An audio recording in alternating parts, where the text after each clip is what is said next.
on Netflix, the biggest streaming platform, starting tomorrow, in fact. How does it feel to know that the Master Cutter will not only captivate audiences on free TV, but also viewers across Southeast Asia? First of all, I just wanted to thank everyone for coming over this afternoon, making time. Thank you for Netflix for hosting this event. I'm excited kasi matagal kong kapantuan si Dong every time we talk about like regional thing and like sabi ko, I think the Southeast Asia should act like an EU na tulungan tayo. It took me a while before I started traveling to Southeast Asia. Medyo mas malalayo yung mga tinitingnan ko. I see them like, when I see them, there are brothers. These Indonesians, mga Thai.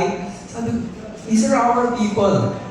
So, I'm so excited na mapanood rin nila yung ginagawa natin dito. To familiarize them with our culture. The same way we familiarize ourselves with other cultures when we watch shows from their countries. I think it's about time that we do this more often on a regular basis. Just so we get to know each other and we tend to like each other more and we do things together. So I think this is the first step. Hopefully, we start also doing bigger projects together as a region. So I can't be more confident right now. Congratulations in advance, Direk. Next question is for Kuya Dong. Kuya Dong, at the same event, you mentioned that portraying the role of Atoy Padua has been an interesting experience as a performer because of the double life he leads. Quoting you, ang daming mga characters na pinaglalaroan. What has been the most fulfilling and challenging parts of portraying Atoy? Fulfilling, sa challenging muna, pero sorry, unaan pala, magandang hapon sa inyong lahat. Salamat at nandito kayo para sa Master Cutter. Netflix, thank you for hosting this. Yung challenging part doon ay yung pagpasok ko sa iba't ibang klase mga characters. Kasi syempre, yung itsura nun, may mga clown na character, may clown na isang Cuban na mafia, meron pang isang madre, nakita niyo naman kanina. So physically, medyo challenging siya, but at the same time, sobrang fun niya gawin. Kasi ito yung bagay na hindi ko pa nagawa kahit kailan pa sa mga ginagawa ko sa television. And much more, ngayon na ipapalabas pa siya sa Southeast Asia through Netflix. This is something that really excites me. Yes, it's challenging, but at the same time, it's also very rewarding. And with regards to yung isa naman, yung parang mas fulfilling, wala na mas fulfilling pa sa character ni Atoy. Kapag ako'y si Atoy, the Master Cutter, or the Tailor, para sa akin, it's very, very fulfilling because yung shop ni Atoy, si Mang Delphine's Tailoring, ay situated sa Baclaran. Napakagandang community ng Baclaran kung saan kami nagsushooting. In fact, doon lumaki si Direk Dominic Zabata. Hindi naman ako masyadong lumaki. Pero doon siya talaga hanggang ngayon nagsaserve siya sa simbahan sa Baclaran. So very, very familiar siya doon sa lugar niya. And masaya kami na na-share niya sa amin yung community yun. At makikita niyo later on in the series how fun, how colorful, and how full of character the place is. And much more if you get to meet the characters. Nandun sila Polo, Ravales, sina John Fair, sina Rio Locsin, sina Joey Marquez. Napakaraming mga pangkulay na karakter na bumubuo nung Barangay Tabang Lupa. Yun kasi yung tawag namin doon sa series, yung Barangay Tabang Lupa. So para sa akin, very fulfilling siya kasi si Atoy as a character and as the Tailor and as the Master Cutter, nakakasalamuhan niya lahat ng yung mga characters na ito. Bukod siyempre sa character ni Sienna, sa character ni Max, ni Paolo, at saka ni Joven, I get to, natatahi ko yung buhay nila in one way or another. And to me, that's very fulfilling kasi I get to experience these characters. I get to experience being with these characters. Nalalaman ko yung kwento nila. Nalalaman ko kung ano yung mahalaga sa buhay nila. In fact, kaya kami naging close dahil si Atoy ay mahilig tumulong sa mga nawawala. Hinahanap niya yung mga bagay at taong nawawala sa mga taong malapit sa kanya. So kaya naging close kami within the community.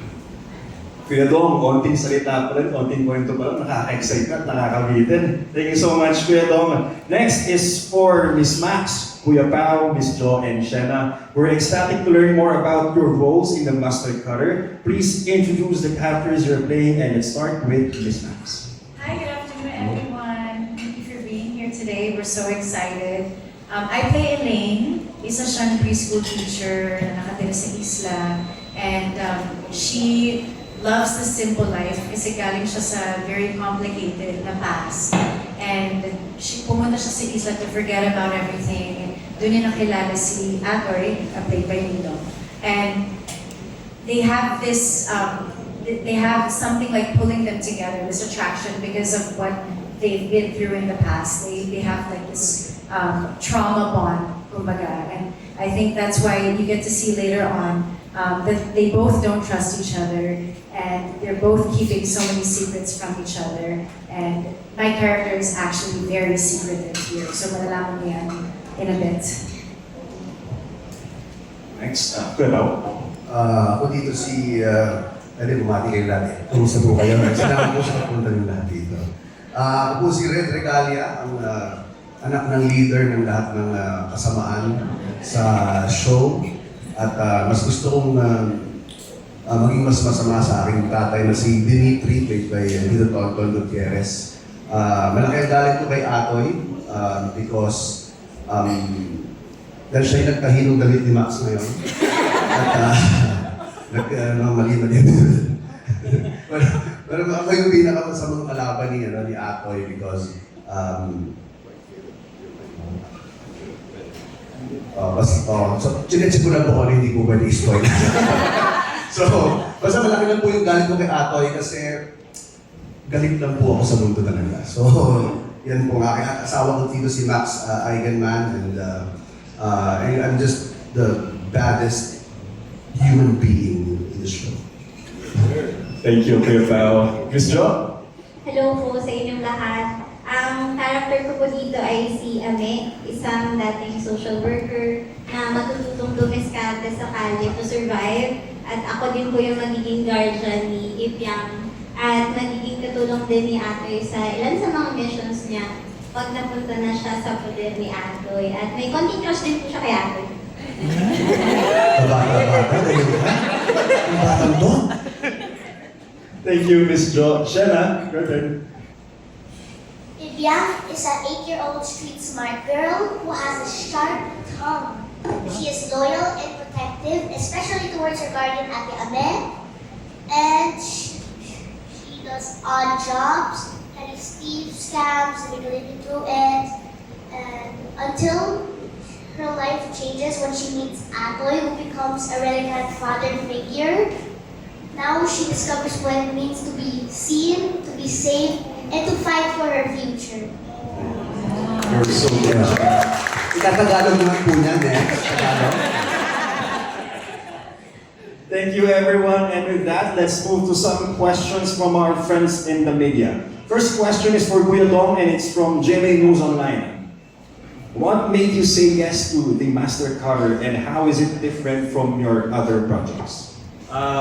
Well, I think there's no reason to say no if you are given such a beautiful project like this. Lalo na kasama mo ang napakahusay na cast. How I wish na na-meet ulit sila Kuya Don. We're such a youth cast. One of the biggest cast yata na nakasama ko sa entire career ko. And of course, under the leadership of Direk Dominic. Pero at the heart of the story, more than the spectacle and more than the action scenes that you will be seeing, yung puso talaga ng kwento. And I think it's all about a modern family story. It's all about different types of relationships. And naka-relate ako dun dahil malakas din yung kwento dito about yung father-son story and yung father-daughter story. Kaya para sa akin, something that's very, very interesting. Thank you, Kuya Dong. Next question is for Direk Dominic, and your question is from Bandera. Direk, how much research did you do for this story? And were there real-life stories or experiences from Baclaran that already felt so intense you didn't need to exaggerate them much anymore? Thank you muna kay Dong kasi I'm sure there was so much pushback na gawin namin ito sa Baclaran. And with good reason, because like if you shoot there in the morning, it's like every 10 minutes may dadaan na replano. That's not gonna work kapag when you're shooting, it's gonna be too noisy. Pero dahil lumalanding naman, mabilis na tatapos. Yung mabilis na nakaka-landing, so you wait like 15 seconds and then wala na ulit yung sound. You have to be able to take within 5 minutes. Pero in terms of research, there wasn't really much research on my part. Pero kasi ito na ako that's my neighborhood, that's my province. Actually, my dad's province. Pero I would say, sorry, kwento ko lang muna. Merong character yun na Mang Delfin. Was an actual person. Doon ako nagpapatahe kay Mang Delfin. Not from Baclaran. Pero sastre siya, medyo ganun yung nature ng job niya. He was a master cutter. He used to work in Bergamo as a master cutter. Tapos ginagawa niya, nag-home service siya. Pupunta, susukatan ka, bibigyan ka ng swatches, pipili ka ng tela. Tapos comes back after 10 days, first fitting. Tapos kung okay na sa'yo yun, maybe a couple more days, tapos meron ka ng suit. And he was really good, but he's passed away since. Pero doon nagsimula yung inspiration. Sabi, okay, meron siyang access to all these people. So doon ang galing yun. So maybe that was the most basic research that I did. Pero in terms of researching about, para din sa buong show, I needed I wouldn't call it research, pero siguro to figure out a way on how to do these action scenes with an action team that was totally kick-ass. Hats off to that team of Action 360, to our action director, si Direk Jonah Del Rosario. All of that we had to figure out. How do we do this, given this limited time, limited budget? Pero I don't think, personally, in my almost maybe 30 years of doing television, nakagawa kami ng action scene quite as big as the one we did in Master Cutter. And that, believe me, I've done quite a number of action scenes. Pero that opening scene, that's hard to top. So we did our research on that, and you know what? I usually say I hope we won't disappoint. I'll revise that for today, for this show. I'm sure we won't disappoint. Thank you, Direk. We're sure you won't disappoint anyone. The next question is for Miss Max, and your question is from DJ Yoko-chan. Fans are already excited about your pairing with Kuya Tom, and what can they expect from your chemistry on screen? I think Elaine and Atoy have like a cat and mouse chemistry because we both don't trust people. So we don't even trust each other, and we like to kind of test each other's limits. So throughout the story, you'll see us like always testing each other, and it's fun though because I think that's why it's like people are drawn into it. I mean, maybe hopefully you'll be drawn into it. Hopefully, mahook namin kayo. But that's our chemistry, very like the cat and mouse dynamic. Thank you, Miss Max. Next question is for Kuya Pao, and your question is from Pao Canyamo. You've taken on so many roles since you started at a very young age. Are there still any dream roles you'd like to pursue as an actor? So, bumalik sa pagka-chance star. Kaso hindi pwede. No, as an actor, honestly, wala na masyado. But ang pangarap ko na lang talaga is hopefully by next year or 2 years time, I will start directing. And the goal is to direct Master Cutter 2. Second unit. Okay na, second unit. Second unit muna ako. But seriously, I would love to start writing ng mas formal and directing. Any projects in mind? May target ka na ba, Kuya Pao, na genre? Madami project. Madami nakapako yan. Makikita nyo na lang. Sali mo ko dyan. Thank you, Kuya Pao. Next question is for Miss Jo, and your question is from My Movie World. What drew you to this project, and how does your character contribute to the overall emotional core of the series? Lagi ko naman kung sinasabi na I've always wanted to work with Kuya Dong. So natupad yun dito sa The Master Crosser. And meron po kasing part ng story ni Ame na ipapakita po dun yung struggle ng little person na nakahanap ng trabaho to the point na kahit hindi na parang nawawala na yung value nila, itinatanggap na lang nila for them to earn a living to support themselves and their families. So, meron pong part din na yun dun sa story. I think isa po yun sa pinakamalaking push ko nung nag-guest ako sa character ni Ame. And si Ame po kasi, iniikot lang talaga nung una yung buhay niya kay Ibiang kasi silang dalawa lang naman yung pamilya. So, nung napunta sila sa Tabang Lupa, dun po nagkaroon ng mas malaking chosen family. Dun niya naramdaman na pwede palang magkaroon ng pamilya kahit hindi mo sila natutunan. Thank you, Ms. Cho. I-add ko lang magaling na sa action scene. Meron talaga. Abangan nyo lang. Malupit yun, malupit. Ang lupit yung nag-sena ng First sobra. time ko po yun. Nakaka-excite. Kwentuhan mo ko, Ms. Jo, sa action scene mo. Next question is for Shena, and your question is from one in Manila. What is something you want kids your age to learn from your character's bravery? I admire the character of Iliang, and I'd like to acknowledge the scriptwriters. Hello, my heart.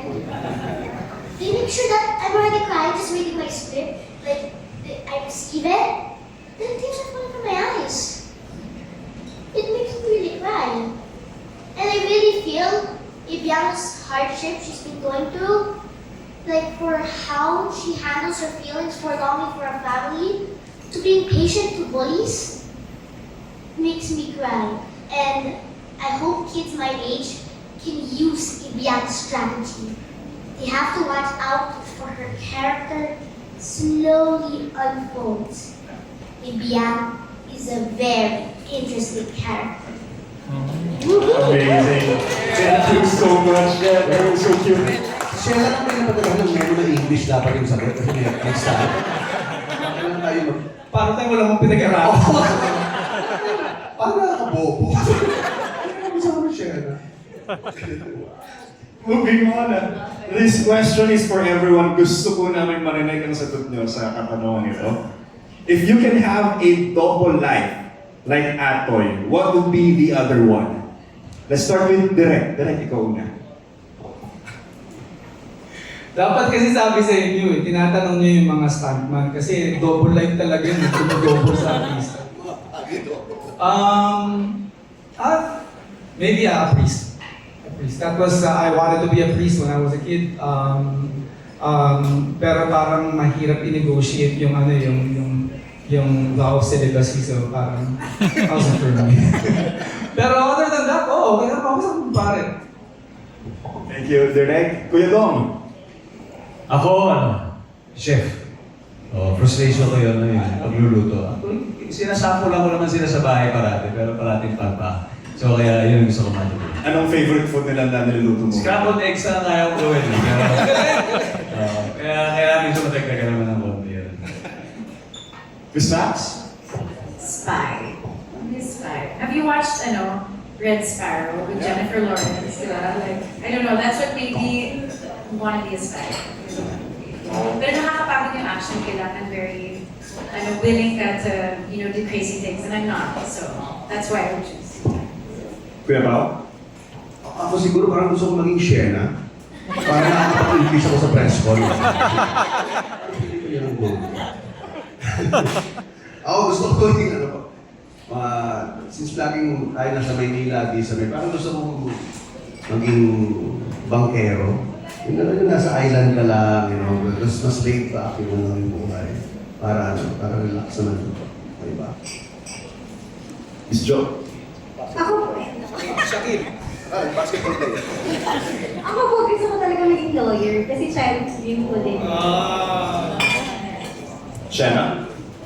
Ako po, gusto ko po maging part-time doctor. So, morning, artista. Ang gabi po, part-time doctor. So, tinawagan ako, meron pa akong taping. Sabi ko, hello, may pasyente ka na po. Sabi ko, ay sorry na. Ako, ano na lang, may absent na lang ako. Walang kwento. Hindi mga asahang doktor. Thank you so much for your insightful answers sa sobrang kwela nun. And thank you to everyone who sent in questions for today's press conference. Everyone, the Master Cutter will be playing on Netflix starting tomorrow, May 8, Kuya, 72 hours before it airs on GMA. This exciting series will not only be available in the Philippines, but syempre across Southeast Asia. But because we know you're just as excited as we are, Netflix will leave you hanging. Everyone, here's an exclusive sneak peek clip of episode 1. Inabot kami siguro 2 full days, pero hindi pa rin yata naubos in 2 full days. I think the more relevant question is, ilang araw na budget yung ginamit namin para sa dalawang araw? Budget reveal direct. Diba? Yun yung boss namin, yung program manager namin, si Sir Dennis Gandula. Umiiyak siya, nakita ko, umiiyak. Yeah, we started together, credit the word credit is due. Yung mga magic naman na gagawa namin, hindi naman mabubuo yan kung hindi kami tinutulungan ng staff. They're the unsung heroes, really. Sila yung bumuo nito. Of course, our writers, I can't just think about these things. Nakasulat naman rin. And of course, pati yung yung action team na nakakapag-isip ng ganyan. And oo nga pala, we really don't get to give credit dun sa people who support us. Yung pag-uwi namin, pagtapos ng taping, our families who support us, we'll never take that for granted. Asawa, anak, your parents. Ano sasabi? Okay lang direct. Basta ikaw. Kuya Dom, the first open, you may now invite everyone to watch The Master Cutter. Yes, noong sinabi sa amin originally, hey, may possibility na may palabas din ito sa Netflix. Sobrang na-excite kami. In fact, we kept it for a while kasi hanggat hindi pa na-announce. At nung sinabi sa amin, wow, at least namin mas marami pang makakamanood in a different platform than aside from just a free television. Pero nung sinabi sa amin na sa Southeast Asia, siya ipapalabas. Kanina ko lang din nalaman, mas grabe po yung aming tuwa at saya. Kaya we're just excited to share what we have, not just here in the Philippines, but also to our neighboring countries. Para mapakita rin natin kung ano yung meron tayo, di ba? Culturally, kasi siguro yung tema ng Master Cutter, meron mga Master Cutter sa bawat bansa. Pero yung kultura behind the Master Cutter, that's something that we also want to share. Having Baclaran as a backdrop and having the different relationships through the characters that will be in the show. And that's something that we're very, very excited about. So the Master Cutter will start airing, will start streaming tomorrow in the whole of Southeast Asia. So, you know. And there you have it. A round of applause, please, for The Master Cutter. And everyone, thank you again for joining us today. Balancing a double life, The Master Cutter navigates a world where danger is never far and where every decision leaves a mark. Atoy may appear to live a simple life as a tailor, but beneath that calm exterior is a former Scout Ranger with a past that still calls him back into action.